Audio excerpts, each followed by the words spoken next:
దేశం మొత్తం యుద్ధం వైపు వెళ్తున్న సమయంలో, అలాంటి కీలక సమయంలో ప్రధానమంత్రి గారు ఇక్కడికి వచ్చి లోపలంతా బరువు, గుండెల్లో బరువు పెట్టుకొని వేదన ఉండి కూడా అమరావతి రైతులు చేసిన త్యాగాలను మర్చిపోకూడదని చెప్పి ఇంత ఇబ్బందుల్లో కూడా ఆయనకు వచ్చినందుకు మనస్ఫూర్తిగా ఒక్కసారి మనందరం ప్రధానమంత్రి గారికి గౌరవ సూచకంగా మనందరం కృతజ్ఞతలు తెలియజేయాలి.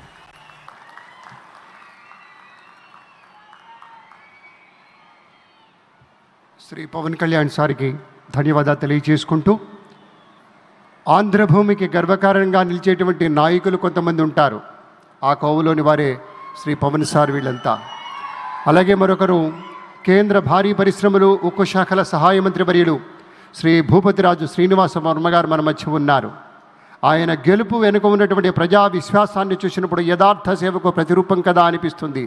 అటువంటి విద్వద్వరేణ్యులు వారే శ్రీ పవన్ సార్ వీళ్ళంతా.